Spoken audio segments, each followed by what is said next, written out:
72 महीनों बाद पाकिस्तान की इन्फ्लेशन ने कम तरीन सतह पे 4.9% में पहुंची है। It is beyond imagination. मुल्क की economy, exports, remittances, production, industry, employment, sentiment अल्हम्दुलिल्लाह पॉजिटिव है। अब मैं समझता हूँ कि हमें ग्रोथ की तरफ बढ़ना है। अगर हमने इंशाल्लाह इस इकोनॉमी को 5, 6, 7% की ग्रोथ की तरफ लेके जाना, it has to be export led growth. जिस तरह करंट अकाउंट सरप्लस 10 साल की ऊंचाई पे गया, इसी तरह इन्फ्लेशन भी व्हिच हैज नाउ टच 4.9%, ये तकरीबन 6.5 साल पहले 5% के करीब थी। फिफ्थ पॉलिसी रेट कट जो अब 13% पे आ चुका है। जो हमारा फॉरेन एक्सचेंज रिजर्व है, we are now at 2.6 months of import cover. 10 crore 50 lakh Pakistani खतर गुर्बत के नीचे है। ग्रोथ हमारी अभी भी 3% से कम है। बेरोजगारी भी बहुत है। महंगाई कम नहीं हुई। जिस रफ्तार से महंगाई बढ़ रही थी उस रफ्तार में कमी आ गई। जिस मुल्क में वसी इंतशार होगा वहाँ पर मईशत तरक्की नहीं करेगी। आज जो आपको रिफॉर्म्स मुल्क को चाहिए वो मामूली नहीं है। टैक्स का निजाम क्या होगा, आपका ब्यूरोक्रेसी का निजाम मुकम्मल तौर पर खत्म हो गया। सूबों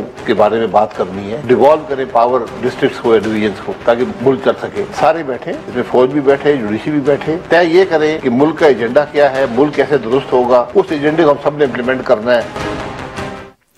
वेलकम टू न्यूज़ वाइज, मैं हूं आरिफा नूर। नाजरीन, प्रोग्राम में हम आज सबसे पहले बात करेंगे पाकिस्तान की मईशत की। ऑब्वियसली आजकल अगर हम कहें कि कोई भी हुकूमत जो पावर में है उसकी सबसे बड़ी ज़िम्मेदारी क्या है, तो वो ज़िम्मेदारी जो है वो मईशत है। मईशत को ठीक करना है। अब वो ठीक करना से क्या मुराद है, इस पे बहस हो सकती है, मगर ज़िम्मेदारी या चैलेंज जो भी उसको कहना चाहें वो सबसे बड़ा ये है। IMF का प्रोग्राम भी जो होता है वो हुकूमत के लिए एक चैलेंज होता है। उसका एक मरहला भी जब मुकम्मल होता है तो वो भी एक कामयाबी ही बन जाती है पाकिस्तान में। और इस वक्त तो हुकूमत जो है वो दावे कर रही है ना सिर्फ कि वो IMF का प्रोग्राम बहुत कामयाबी से चला रहे हैं, बल्कि साथ साथ ये भी मुस्बत इशारे और भी बहुत हैं जो हुकूमत लोगों को बता रही है।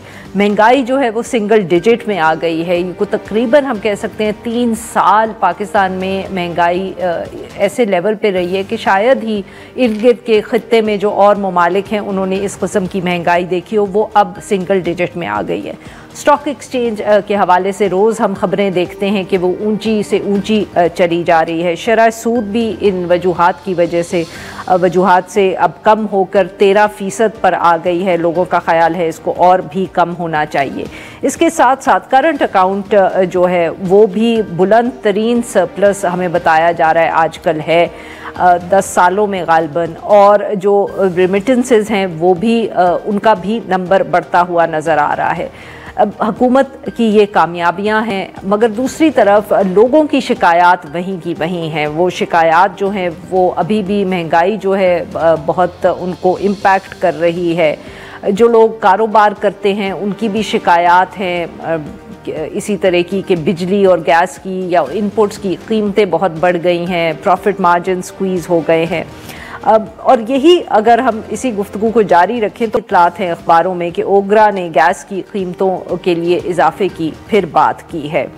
क्या ये कीमतें अब दोबारा बढ़ेंगी, उनसे क्या असर पड़ेगा? हुकूमत जो है उसने एक बिल भी पास किया है, प्रेजेंट किया है पार्लियामेंट में। टैक्सेशन के हवाले से नॉन फाइलर्स के गिर्द शिकंजा मज़ीद सख्त करने या तंग करने का जिक्र किया है कि उनके ऊपर गाड़ियां ख़रीदने पर पाबंदी होगी, वो ज़्यादा जायदाद अपने नाम नहीं रख सकेंगे, और अब बैंक अकाउंट्स जो है उन पे भी पाबंदियां होंगी। क्या इससे मसला हल हो जाएगा? इस सारे मामले पे गुफ्तगू करने के लिए साथ मौजूद हैं खुर्रम हुसैन साहब, सहाफ़ी हैं, बहुत गहरी नज़र रखते हैं मुआशी अमूर पे, और हमें ज्वाइन किया है डॉक्टर साजिद अमीन साहब ने, ये भी माहिर मुआशियात है, STPI से वाबस्ता है। Welcome to the show gentleman.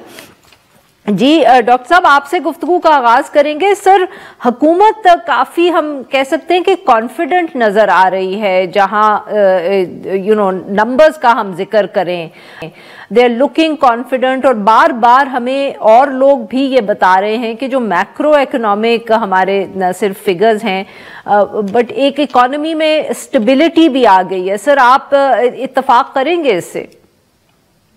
जी आरफा, बहुत शुक्रिया। जी मेरे ख्याल बिल्कुल सही कह रही हैं आप। मेरे नजदीक 3 स्टेजेस हैं किसी भी इकोनॉमी में, अगर उसको आपने एक ब्रॉडर उसमें देखना है। पहली स्टेज है स्टेबलाइजेशन की, अगर हम इसको 2022 से कंपेयर करें तो आज जाहिर है हम बहुत बेहतर हालत में हैं।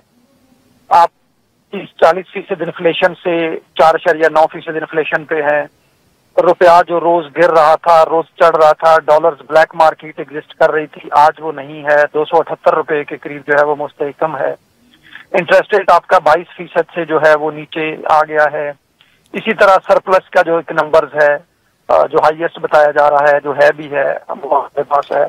तो ओवरऑल जो मैक्रो इंडिकेटर्स हैं वो अगर आप 2022 से कंपेयर करें इसको, तो हम एक बहुत अच्छी स्टेबल हालत में है। और मैं ये कहता हूं कि शायद ये जो IMF का प्रोग्राम है, ये उन चंद प्रोग्राम में से है जो एक अच्छी बेस से स्टार्ट हो रहे हैं, एक अच्छे इन्वायरमेंट में स्टार्ट हो रहे हैं।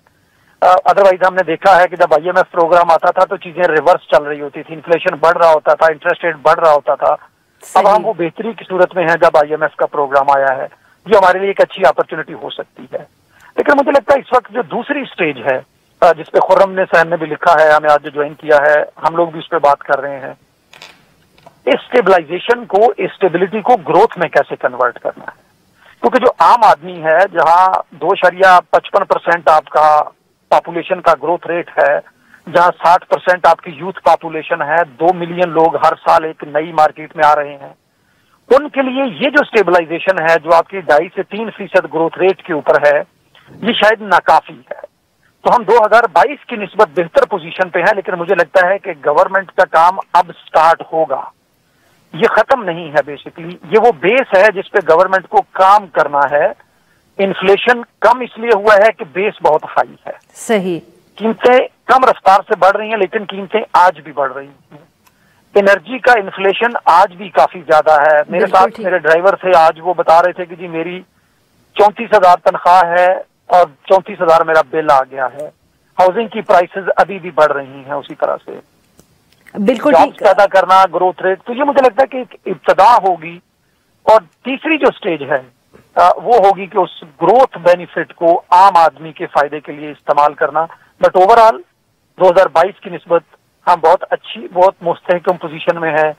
बिल्कुल ठीक सर, अगर आप इजाजत दें तो या मैं अब खुर्रम हुसैन साहब को भी गुफ्तगू में शामिल करूं। खुर्रम साहब, आपने डॉक्टर साहब की बात सुनी। आप सर जैसे उन्होंने जिक्र भी किया कि आप लिखते रहे हैं, बट आप इसमें एक और इशू भी हाईलाइट आप अपनी जो ऑपेड्स में कर रहे हैं कि आपको खदशा ये है कि कहीं अब जो ये ग्रोथ की तरफ इकोनॉमी चली गई या हुकूमत के ऊपर ये दबाव आ गया कि ग्रोथ की तरफ जाए, तो उससे फिर मामलात खराब भी हो सकते हैं, क्योंकि फिर जिसको वो अंग्रेजी में कहते हैं इकोनॉमी ओवरहीट हो जाएगी। आपको ये खदशा क्यों है सर? सिंपल रीजन आरिफा, क्योंकि जहां पे आज मईशत खड़ी है वो स्टेबल तो है, लेकिन यहाँ पे ज्यादा देर के लिए खड़े नहीं रह सकते। और इसकी बेसिक इसकी बहुत वजहें हैं। मैं आपको एक सिंपल तरीके से अगर समझा दूं कि अभी जो बेरोजगारी का आलम है वो ज्यादा देर चल नहीं सकता है इस तरह से। जल्द से जल्द इसको ग्रोथ की तरफ ले जाना तो पड़ेगा हुकूमत को, कोई भी हुकूमत हो अभी इस पोजीशन में उनको करना पड़ेगा। लेकिन वो करने के लिए उनके पास वो रिसोर्सेज नहीं है जिनकी जरूरत होगी उनको। तो मिसाल के तौर हर साल कोई तकरीबन 20 लाख नए नौजवान जो हैं वो वर्कफोर्स में एंटर होते हैं। उनके लिए अंदाजन तकरीबन कोई 20 लाख नौकरियां पैदा करना बहुत जरूरी होता है, वरना बेरोजगारी बढ़ेगी। और वो स्टेबल हालात में नहीं होता, वो ग्रोइंग हालात में पैदा होती हैं इस किस्म की नौकरियां। तो ये भी हुकूमत जो है जहां पे आज खड़ी है, महीनों की बात है कि इनके नीचे जमीन बहुत गर्म होनी शुरू होगी और इनको महसूस होना शुरू होगा। इनके तमाम जो नुमाइंदे हैं, इनके MNAs MPAs, इनको अपने हलकों से आवाज जो आएगी वो यही कहेगी कि यार नौकरियां नहीं है, बेरोजगारी बहुत ज्यादा है, और साथ साथ जो आमदनी है लोगों की, जिसकी अभी डॉक्टर साहब बात कर रहे थे, वो काफी नहीं है इन ऑर्डर टू पे द बिल्स। तो इनकम्स में इजाफा होना बहुत जरूरी है, रोजगार में इजाफा होना बहुत जरूरी है, और वो सारी चीजें इकोनॉमिक ग्रोथ से ही आएंगी। लेकिन वो ग्रोथ पैदा करने के लिए अब इनके पास रिसोर्सेज नहीं है। उसके लिए आपको फिस्कल स्पेस चाहिए, उसके लिए आपको फॉरेन एक्सचेंज रिजर्व्स चाहिए, उसके लिए आपको स्ट्रक्चरल रिफॉर्म्स चाहिए। ये तो यहाँ पे तो ये लोग कुछ नहीं खास अभी अरेंज कर सके। तो यही खर्चा है कि आई थिंक स्टेबलाइज तो कर दिया इन्होंने सिचुएशन को, लेकिन अब इसमें जो असली गेम है वो स्टेबलाइजेशन से ग्रोथ की तरफ ट्रांजिशन करने की, उस पर कोई काम नहीं हुआ और ना होता हुआ नजर आ रहा है। आरिफा। जी डॉक्टर साहब, सर तो फिर ये अब यहाँ हमने इस मसले का हल भी तो ढूंढना है ना सर। एक तरफ हम कहते हैं, जैसे खुर्रम साहब ने भी कहा, आपने भी कहा कि जी ग्रोथ तो करनी है, ग्रोथ नहीं करेंगे तो लोग कहाँ जाएंगे, मगर जब ग्रोथ होती है तो भी उस पे भी हमें शिकायत है। सो व्हाट इज शिकायत इन द सेंस कि वो उससे इन्फ्लेशन हो जाती है, इकोनॉमी ओवरहीट हो जाती है। So what is the solution sir, how do we go forward from here, और उधर हुकूमत आपको कैसे परफॉर्म करते हुए नजर आ रही है? अरफा, मेरे ख्याल है जो पहला स्टेप होगा इसमें वो एक तो रियलाइजेशन है कि हमें ये वाली जो स्टेज है बहुत ज्यादा सेलिब्रेट करने की जरूरत नहीं है। मैंने हमेशा देखा है कि वो गवर्नमेंट्स जो मैक्रो नंबर्स पे अपना नैरेटिव बनाती हैं वो बाद में प्रॉब्लम का शिकार हो जाती हैं। करंट अकाउंट आप आज का सरप्लस इसलिए है कि आपके यहाँ ग्रोथ नहीं है, रेमिटेंसेस बढ़ी हैं, ना तो ये जो सरप्लस है वो एफडीआई से आ रहा है, ना तो ये सरप्लस एक्सपोर्ट से आ रहा है, ये रेमिटेंसेस से आ रहा है किसी हद तक। लेकिन जो ही आप हाई ग्रोथ पे जाएंगे तो ये नेगेटिव हो जाएगा, तो फिर गवर्नमेंट का क्या नैरेटिव होगा। तो पहला तो मेरा ये है कि हमें बड़ा रियलिस्टिकली सोचना होगा कि एक स्टेज हमने पास की है बेहतर अंदाज में। इस वक्त मुझे लगता है कि शायद माजी की निस्बत थोड़े बेहतर चांसेस हैं हमारे पास कि हम एक ग्रेजुअल ग्रोथ की तरफ, इकोनॉमी की तरफ जो है वो जा सकें उसकी तरफ। मसलन जैसे मैंने पहले कहा कि इस वक्त आईएमएफ की वो कंडीशंस जो हमेशा हमें इकोनॉमी को स्लो डाउन करने का हमारा मकसद होता था, इस वक्त वो मकसद आईएमएफ का ऑब्जेक्टिव ओवरऑल नहीं है, क्योंकि चीजें स्टेबल है और हम स्टेबलाइजेशन से स्टार्ट कर रहे हैं प्रोग्राम के पहले ही क्वार्टर में। तो एक तो मुझे ये पॉजिटिव साइन लगता है कि इस वक्त गवर्नमेंट के पास ये एक ऑप्शन है। दूसरा मुझे लगता है कि जो हमें स्ट्रेटेजाइज करना होगा कि हमारे जो नए सेक्टर्स हैं उसमें आप देखें, हम मिसाल देते हैं, शायद रिसेंटली को बहुत अच्छी चीजें नहीं हुई बांग्लादेश में, बट उनकी एक जो सक्सेस स्टोरी है वो इकोनॉमिक इंक्लूजन की है। तो मुझे लगता है कि गवर्नमेंट को एक long term planning, medium to long term plan करना होगा कि आपको नए सेक्टर्स जो आपके हैं, एग्रीकल्चर सेक्टर है या बाकी उन पे फोकस करना होगा, आपकी जो विमेन हैं उनको लाना होगा। ये बड़ी रेडिकल लगती हैं चीजें बात करते हुए, सही, बट इनके बगैर आप सस्टेनेबल ग्रोथ की तरफ नहीं जा सकते। और जैसे खुर्रम ने कहा, अगर हम अपने तमाम लोगों को रोजगार देना चाहें, यूथ जो हर साल नए आते हैं, तो मौजूदा ग्रोथ जो सूरत हाल है इसमें हमें 7% का ग्रोथ रेट चाहिए, जो जाहिर है बहुत ज्यादा है हमारे लिए। हम तब जब तक गुड ग्रोथ की तरफ नहीं जाएंगे, हो सकता है हमारे लिए 4-4.5% का ग्रोथ टारगेट, अगर वो गुड ग्रोथ से आ रहा है, वो ग्रोथ जो एसएमई से आ रही है, वो ग्रोथ जो विमेन से आ रही है, वो शायद हमें कम से कम एक बेस प्रोवाइड कर पाएगी। एक रिस्क है जो मुझे लगता है इस वक्त गवर्नमेंट को है, जब आप सुनते हैं तो शायद इस मैक्रो इंडिकेटर्स को देखते हुए गवर्नमेंट को ये लग रहा है कि उन्हें आईएमएफ की जरूरत नहीं है और शायद वी हैव टू से गुड बाय इसलिए स्टेज पे। मुझे लगता है दिस इज वेरी प्रीमेच्योर। हमें ब्राजील को देखना होगा कि उन्होंने किस तरह से इसको स्ट्रेटेजाइज किया है, वो कैसे स्टेबलाइजेशन को सस्टेनेबल ग्रोथ में कन्वर्ट किया है। तो शायद हमें इंटरनल एक्सटर्नल जो फैक्टर्स हैं उनको देखते हुए, जो एक्सपीरियंसेस है देखते हुए, लेकिन लास्टली एक पॉइंट मुझे लगता है ये सारी डिफाइन करेंगी पॉलिटिकल स्टेबिलिटी आप कैसे अचीव कर पाते हैं। अगर आपको आपका इंटरेस्ट रेट तो कम हो गया है, लेकिन जो बड़ा इन्वेस्टर है वो कास्ट ऑफ इन्वेस्टमेंट को भी देखता है और उसका एक जो होराइजन है अगले 10-20 साल का, वो उसको भी देखता है। अगर वहां पे अनसर्टेनिटी रहेगी तो शायद इंटरेस्ट रेट कम होने के बावजूद भी हमें उस तरह से इन्वेस्टमेंट्स जो है खासकर एफडीआई नहीं मिल पाएगी। बिल्कुल ठीक सर। 3-4 बड़े फैक्टर्स हैं जिसपे गवर्नमेंट को, बट फाइनली मुझे ये लगता है कि इस वक्त माजी की निस्बत रिलेटिव टर्म्स में निस्बतन हम एक बेहतर पोजीशन में हैं। जी नाज़रीन, यहाँ पे लेते हैं हम एक छोटी सी ब्रेक।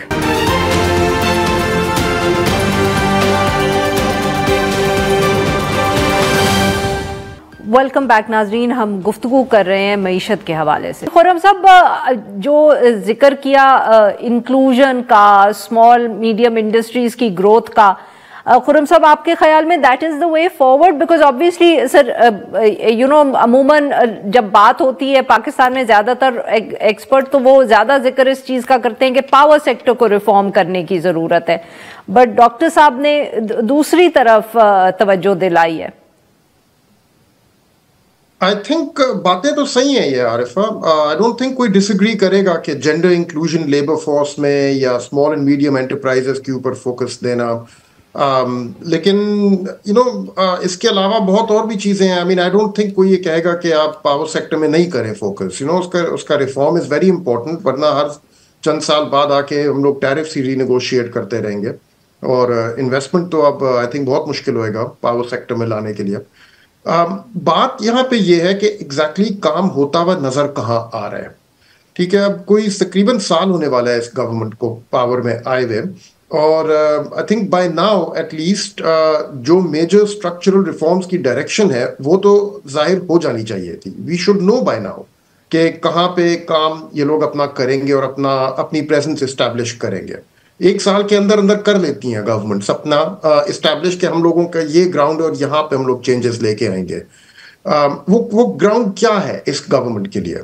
स्ट्रक्चरल चेंज एक जो लोगों ने लाने की कोशिश की थी वो पीआईए की प्राइवेटाइजेशन थी, और उसकी मिसाल तो हम लोगों के सामने है। आपने भी देख लिया, मैंने भी देख लिया, पूरे मुल्क ने देख लिया कि उसका क्या बना। उसके अलावा जितने सऊदी अरब के दायरे लगा चुके हैं ये लोग, मेरे नहीं ख्याल माजी में कोई हुकूमत है जिन्होंने पहले साल में इतने सऊदी अरब के दायरे लगाए हो। और हम सबको पता है कि उनके मकसद क्या हैं उन सारे दायरों के। तो सही, उसके अलावा क्या आइडियाज अब आ रहे हैं other than burdening the existing taxpayers with more taxes to pay, other than just hiking power tariffs more and more, के हर चीज यूटिलिटीज की प्राइसेस आप और से और महंगी करते रहे फुल कॉस्ट रिकवरी करने के लिए या फिस्कल डेफिसिट को प्लग करने के लिए। What are the ideas for broadening the tax base, reforming the power sector and anything? जब ये चीजें सॉर्ट आउट हो जाएंगी तो we can talk about long term की जो बातें हैं, जैसे एसएमईज को किस तरह एनर्जाइज किया जा सकता है या जेंडर इंक्लूजन किस तरह से प्रमोट की जा सकती है। बाय ऑल मीन्स उसके बाद हम लोग वो बातें भी कर सकते हैं। आरिफा? बिल्कुल ठीक। डॉक्टर साहब, खुर्रम साहब ने स्ट्रक्चरल रिफॉर्म का जिक्र किया। ऑब्वियसली यहाँ नाकामी भी हुकूमत की है, चाहे वो पीआईए का जिक्र हो या पावर सेक्टर का हो सर, बट खर्चे हुकूमत के उन पर फर्क कोई हमें नजर आया है? अरफा देखिए, मैं पहले ये मैं जब कह रहा होता हूँ कि एसएमईज या उस चीज की, तो उसका ये मतलब नहीं होता कि मैं कह रहा हूँ कि पावर सेक्टर पे आप फोकस ना कीजिएगा। लेकिन एक चीज हम हमेशा से करते आए हैं जो मुझे लगता है आज भी हमारे उसका पॉलिसी डिस्कोर्स का हिस्सा बन चुकी है, कि पहले हम ये कर लें बाद में बाकी करेंगे। हम जब वो पहले कर रहे होते हैं तो जब बाद करने की बारी आती है तो जो हमने पहले किया होता है वो फेल होना शुरू हो जाता है। आपको एसएमईज रिफॉर्म्स और पावर सेक्टर रिफॉर्म जरूरी नहीं है कि ये कोई सीक्वेंशियल हो कि पहले एक हो फिर दूसरी हो। आपको साथ साथ इसको करना है। फाइनेंशियल इंक्लूजन की, क्रेडिट की एक्सेस जो वो साथ साथ करनी है, तो कि सस्टेनेबिलिटी आपकी तभी आएगी। अदरवाइज हमने 70 साल में देखा है कि मैक्रो इंडिकेटर्स को हम दुरुस्त करते रहे हैं, तो कभी भी हमारा मसला हल नहीं किया है। तो हमें साथ साथ सारी रिफॉर्म्स जो है वो कंप्रेहेंसिव एक उसको पॉलिसी को लेकर चलना होगा। उसके अंदर नंबर एक जी, दूसरा मुझे लगता है कि जैसे sorry ji please ji sir फरमाएं। हाँ, मैं आपका सवाल ये गवर्नमेंट के हल्कों में, जैसे मैंने पहले कहा कि मुझे 2-3 रिस्क हैं बड़े जो नजर आ रहे हैं। पॉलिटिकल इंस्टेबिलिटी ये बड़ा रिस्क रहेगा आपका। सिक्योरिटी पीस की जो एक अमन अमा की सूरत हाल है वो एक रिस्क नजर आता है। और सबसे बढ़ के ये, जैसे खुर्रम ने भी कहा कि जो रिफॉर्म्स हैं उसकी मुझे कहीं ना कहीं, मैं उसको कहता हूँ इनवॉलेंट्री कमिटमेंट है। चाहे बिल्कुल तो ठीक सर, क्योंकि हमारे पास कोई और इस वक्त ऑप्शन नहीं है, वो है, बट उसको तरह से करना है।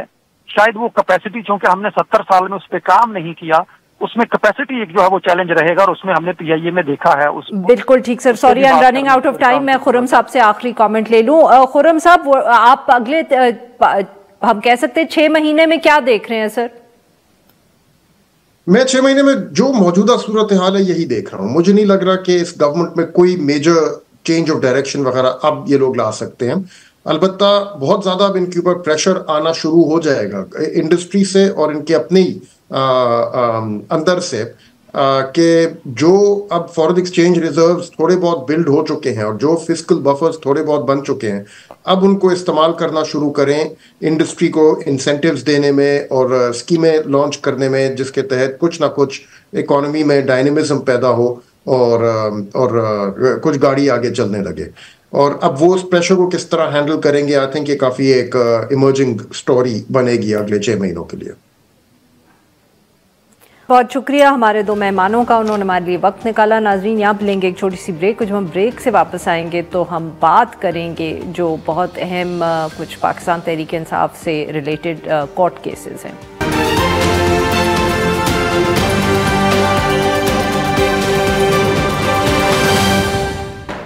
वेलकम बैक नाजरीन। प्रोग्राम के इस हिस्से में हम जिक्र करेंगे कोर्ट्स के हवाले से। पाकिस्तान में कोर्ट्स की खबरें वक्तन फ़वक्तन हम बहुत तफसील से पॉलिटिकल टॉक शोज़ पर डिस्कस करते हैं। वजह तो बहुत ऑब्वियस है, समझाने की ज़रूरत नहीं है, मगर कभी कभी ऐसा भी वक्त आता है कि सुप्रीम कोर्ट इतनी खामोश हो जाती है कि वो सियासी गुफ्तगू में उसका कोई ताल्लुक़ नहीं होता। आजकल कुछ हम कहते हैं ना मिक्स वर्डिक्ट है, ताल्लुक़ है भी और नहीं भी, ख़बरें डिस्कस हो भी रही हैं और कुछ ज़्यादा तफसील नहीं आ रही।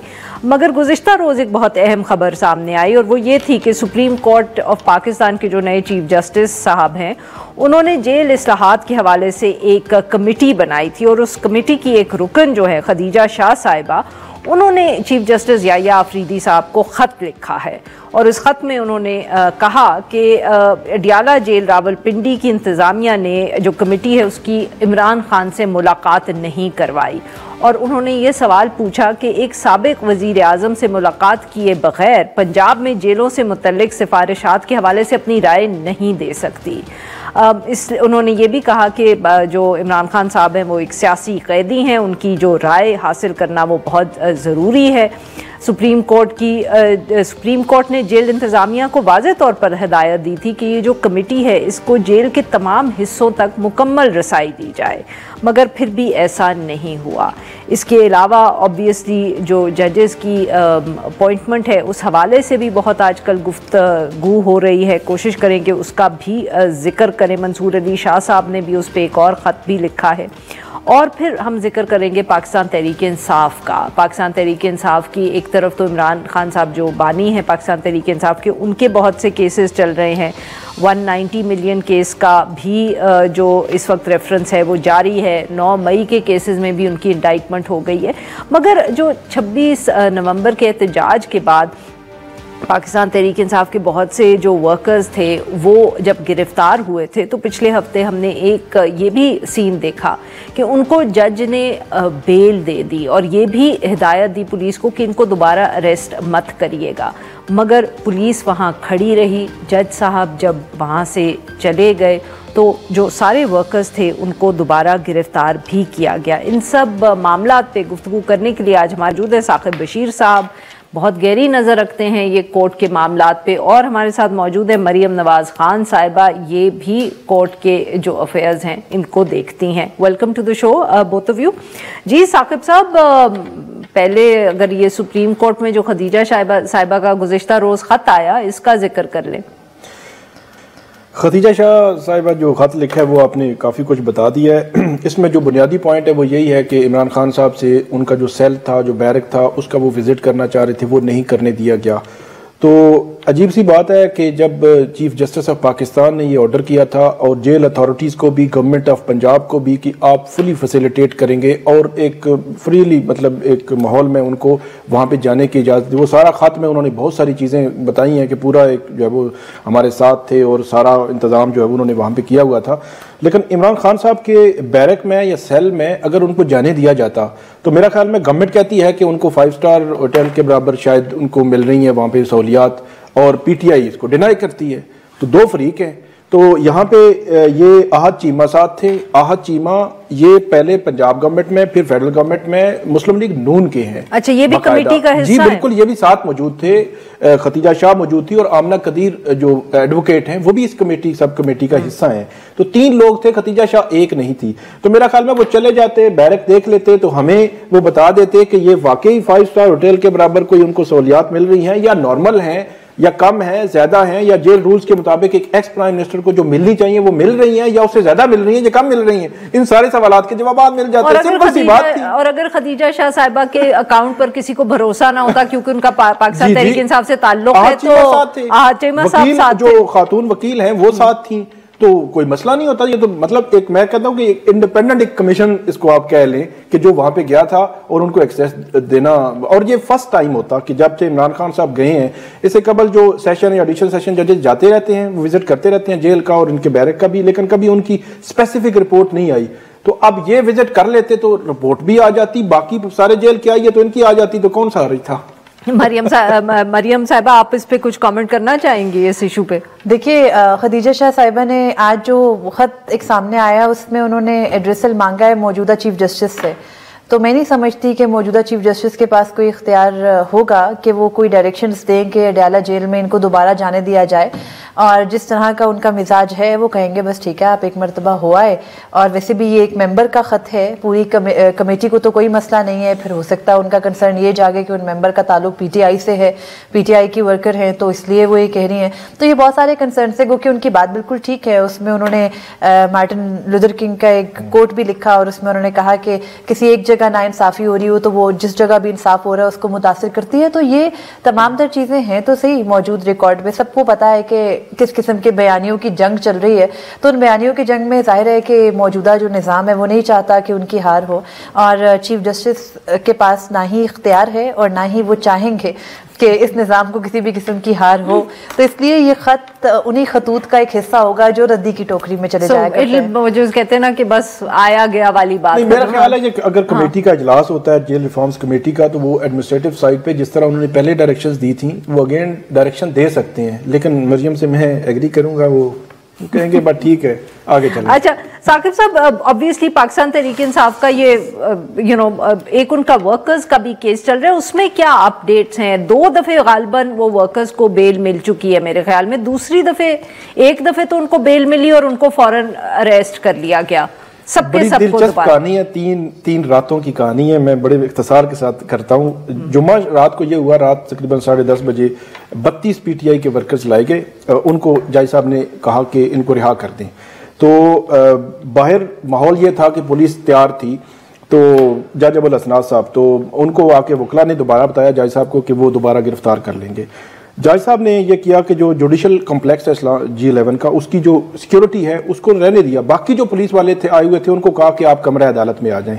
उनको कमरा अदालत में बिठा के उसके बाद वर्कर्स को कहा कि सिक्योरिटी वालों को, वकला को भी, कि इनको आप जो है वो रिहा कर दें। इस तरह पूरा एक फैसिलिटेट किया उनको रिहा करने में, और रिहा हो गए वो 32 वर्कर। फ्राइडे नाइट को ये हुआ कि तकरीबन ये 60-70 लोग जो है वो आए, उनको भी डिस्चार्ज किया। लेकिन ये है कि वहाँ पे फिर पुलिस 2-3 मतलब बहुत कसीर तादाद में पुलिस थी, जो कॉम्प्लेक्स के अंदर भी बाहर भी थी। हम भी वहाँ पे गए, तकरीबन पुलिस ने एंटर नहीं होने दिया। बताया कि रात 9:30 बजे का टाइम था कि जज साहब जा चुके हैं, और कॉरिडोर में आपने देखा कि वो बैठे हुए थे नौजवान बहुत सारे, सोशल मीडिया पे भी बड़ी सर्दी भी थी। हाँ, और उस दिन बड़ी शदीद सर्दी थी, उसमें देखा भी जा सकता है। तो उनको उस कॉम्प्लेक्स के अंदर से गिरफ्तार कर लिया गया। जज साहब जा चुके थे, उनको फैसिलिटेशन नहीं मिली, पुलिस ने गिरफ्तार कर लिया।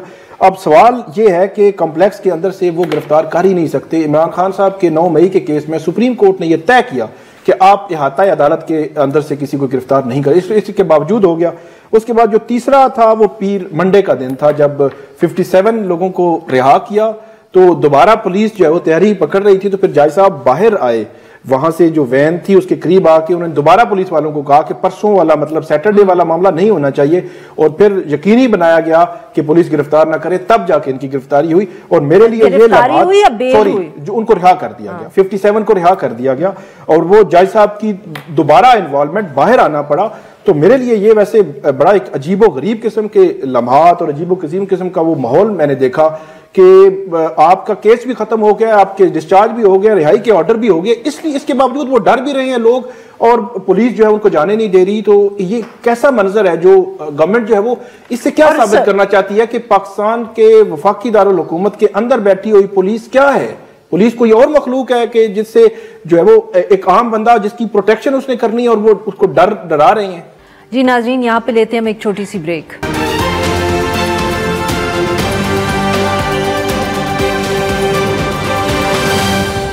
वेलकम बैक नाजरीन। मरियम साहिबा, आप भी कहेंगी कि आप कोई सरप्राइज हुई है या आप कहेंगी कि अब और क्या एक्सपेक्ट करना है? देखिए, सरप्राइज तो तब होना चाहिए था ना जब सुप्रीम कोर्ट और हाई कोर्ट के फैसलों को भी वही इज्जत और वो एक जैसे माजी में होता था ना कि सुप्रीम कोर्ट ने फैसला दे दिया, किसी भी अदालत ने फैसला दे दिया, मातहत अदालत ने भी, तो उस पर हर सूरत अमल होना है। लेकिन पिछले 2 सालों में तो एक रवायत बन गई है ना, फैसले दिए जाएं जो नहीं अच्छे लग रहे उन पर नहीं अमल किया जाता, बल्कि ये देखा जाता है कि भाई इस वक्त की रियासती या इस वक्त की हुकूमती पॉलिसी क्या है, तो उसके मुताबिक एक्ट किया जाता है। अगर तो अदलिया ने अपने लिए स्टैंड लिया होता और उस पर स्टैंड लेकर उन्होंने ये साबित किया होता कि नहीं भाई हमारी भी एक रिट है, हमारे फैसलों की कोई इज्जत है, फैसलों को निगेट करने की कोई वजह बताएं, कोई निगेट करेगा उस पर तौहीन अदालत लगेगी। जज साहब को देखिए, साकिब भाई भी बता रहे हैं, हमें भी मालूम है, हम सब देख चुके हैं कि वो आके गेट पे खड़े हो जाते हैं, लेकिन वो उन पुलिस वालों के ऊपर तौहीन अदालत की कार्रवाई शुरू नहीं करते, वो एक एग्जाम्पल कायम नहीं करते कि अब जो हमारे ऑर्डर्स पर अमल नहीं करेगा उसके साथ ये होगा। आप एक पुलिस किसी भी केसेस में हमने देखा, यही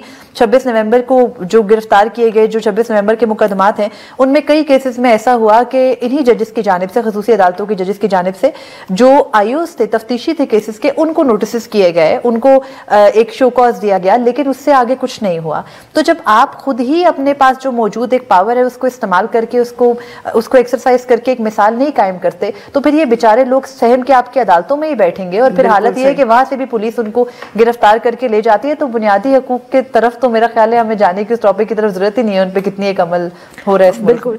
अब साकिब साहब, 190 मिलियन का जो केस है चल रहा है, जी 7:50 हुए हैं और इस वक्त भी चल रहा है। और मेरे लिए हैरान कौन मामला ये है कि जब जनवरी में मैं कुछ 3 केसेस के फैसले आए तो रात को 9, 10, 11 बजे तक समातें होती थी और शदीद सर्दी, एक बड़ा हॉल, आप अंदाज़ा लगा रहे हैं इस वक्त इस्लामाबाद की सर्दी और पिंडी की कि बड़ा हॉल है, वहाँ कोई इंतजाम नहीं है। तो उस सर्दी में वो कहते हैं नहीं आप जारी रखें। अभी वकील साहब बता रहे थे, फैसल चौधरी साहब के जज साहब को हमने कहा है 3:30 बजे का टाइम है कोर्ट टाइम, तो आप उसके बाद क्यों अदालत लगा रहे हैं? लेकिन उन्होंने कहा नहीं आगे चलाना है। मसला यह है कि इस्लामाबाद हाई कोर्ट में जब पिछले ट्रायल्स आए थे तो उस वक्त जस्टिस बाबर सत्तार, जस्टिस मियां गुल हसन औरंगजेब जजेस ने बड़े सीरियस सवालात उठाए थे कि 3:30 के बाद आप ट्रायल को क्यों चला रहे हैं? ट्रायल एक होता है रूटीन की एक कार्रवाई है, आपने रोजाना करनी है, हर चौथे दिन करनी है, तो ट्रायल को आप 3:30 के बाद क्यों चला रहे हैं? क्या वजह है? क्या आपके इमरजेंसी लगी हुई है? साकिब साहब ऐसे सवाल पूछ रहे हैं दर्द डाल के आवाज में, जैसे पता नहीं, इनको तो पता ही नहीं है कि क्या जल्दी है। आगे गलो तो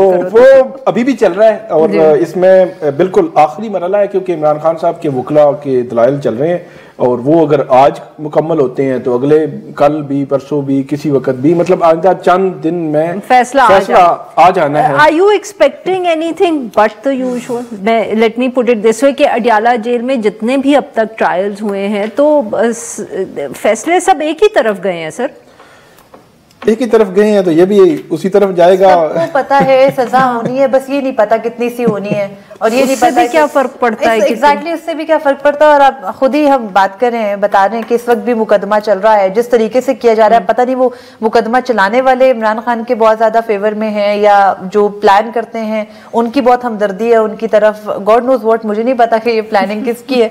मगर बहरहाल अब जुम्मे का दिन कहा जा रहा है अगेन कि हो सकता है फैसला जुम्मे को आ जाए, तो अब देखना है कि 190 मिलियन पाउंड जो कि अगर मैं पहले भी ये बात कहती रही कि इस मुकदमे में अगर इसको जेन्युइनली चलाया गया होता तो हो सकता था कि कहीं ना कहीं कोई ठोस रीजन मिलती प्रोसिक्यूशन को कि ये वजह है और फिर जज साहब भी नतीजे पर पहुंचते। लेकिन अगेन जिस तरीके से चलाया जा रहा है उसके बाद ये भी ट्रायल की वजह से मुकदमा और इसके सजा सस्टेन नहीं कर सकेगी हाई कोर्ट में जाके, और फिर वही होगा जो बाकी मुकदमात के साथ हुआ। इससे पहले 5 दिनों में 3 फैसले इसी तरह सुनाए गए थे, हमने देखे थे इलेक्शन से पहले। सर नए जजेस भी अपॉइंट करने के लिए जुडिशल कमीशन बहुत एक्टिव है और रोज अखबारात में बहुत से नाम भी आ रहे हैं। तो पहले हमें यही बताया जाता था और इल्जामात लगते थे कि हमारे सारे जो जजेस हैं वो 1 या 2 लॉ फर्म से आ रहे हैं। तो अब तो मेरे ख्याल में बहुत पॉजिटिव चीज है कि हर पॉलिटिकल पार्टी के जानने वाले जो हैं वो रेकमेंड कर रहे हैं, मतलब कि वैरायटी आ गई। नहीं, I mean I think it should be appreciated. बहुत से लोग आ रहे हैं, मतलब कि पाकिस्तान तहरीक इंसाफ वाले भी रेकमेंड कर रहे हैं, PMLN ने पंजाब में बहुत रेकमेंड किए, आज इतलात थी कि सिंध से भी बहुत ज़्यादा रेकमेंड हो रहे हैं सीनियर सियासतदानों के जानने वाले, उनकी भी लॉ फर्म्स भी बड़ी निकल आई। मुझे तो पता है अब चला के कितने सियासतदानों की लॉ फर्म्स भी हैं। असल मसला ये है कि एलिजिबिलिटी क्राइटेरिया होना चाहिए। अब 21 दिसंबर को जो मीटिंग होनी है उसमें बज़ाहिर ऐसा नहीं लगता कि अब वो जो नाम आ चुके हैं अब वो ख़त्म होंगे, नए वही नाम बेशक अगर भेजने हैं उन्होंने, तो जो रूल्स बने हैं या रूल फाइनलाइज होंगे 21 दिसंबर को, क्योंकि प्रपोज रूल्स हैं अभी जो बने हैं, तो उसके तहत उनको भेजना है। उसमें एक फॉर्म फिल करना है पूरा, उसमें डाटा देना है आपने, आपके कितने केसेस किस किस कैटेगरी के थे, जजमेंट सारा, एफिडेविट साथ देना है, नॉमिनेशन जो मेंबर जो है वो नॉमिनेट करेगा वो सारा कुछ ये साथ देगा और उसके बाद नॉमिनेट कर सकेगा। इस रूल्स में 3-4 चीज़ें बड़ी ही अहम है। एक तो उन्होंने लिखा है कि किसी बंदे को अगर वकील को आपने जज के लिए सिलेक्ट कर लिया तो उसका मेडिकली, फिजिकली, मेंटली टेस्ट होगा। तो ये हम बड़ी अजीब बात है कि हमारे यहाँ इसमें आप क्यों हंस रहे हैं? नहीं, मसला ये है कि हमारे यहाँ बड़ी चीजें फेयर तरीके से बाज़ औक़ात नहीं होती। माजी में इसी तरह जो गवर्नमेंट के जो मेंटल टेस्ट किसने करना है? Very quickly because I have to go to वक्त। बिल्कुल, सिर्फ इसी में बात करूंगा। तो जो टेस्ट होते हैं माजी में हमने देखा कि शहबाज गिल और दूसरे तीसरे केसेस में वो इसी तरह ही रिपोर्ट आ जाती थी, पता चलता था कि ये क्या है जनाब, उन्होंने चेक नहीं किया। तो ये बहुत सीरियस किस्म के सवालात होंगे कि एक बंदा एलिजिबिलिटी क्राइटेरिया पूरा कर रहा है लेकिन उसका मेडिकल में कुछ हो जाए तो फिर। जी मरियम साहब, very quickly, you just have 30 seconds और सो टू स्पीक। देखिए ये जो जजेस लगने हैं अब तो बिल्कुल ठीक कह रहे हैं, अभी तो रूल्स बनेंगे और रूल्स के बाद ही आगे चलेगा ये सिलसिला। लेकिन ठीक है, हमारे अगले 20 साल के लिए जजेस लगने हैं, वो अगेन सियासी भर्तियां होंगी, उनको निकालने का तरीक़ेकार क्या होगा, वो ही हमारे जुडिशल सिस्टम का अगर हिस्सा रहेंगे तो किसी भी बंदे का, वैसे भी आम बंदे का एतबार जुडिशल सिस्टम से उठ ही रहा है। तो इस किस्म के जजेस लगने के बाद कोई जो रही से ही वो ताबूत है उसका आखिरी कील ठुक जाएगा। और इतने आखिरी कील लगे हैं जुडिशरी के ताबूत पे कि मुझे समझ नहीं आ रहा। इसके बाद आप 2 हफ्ते बाद आके फिर यही कहेंगी। बहुत बहुत शुक्रिया हमारे दोनों का, उन्होंने हमारे लिए वक्त निकाला। नाजरीन, आज की बस इतना ही। Now we will be back on Monday.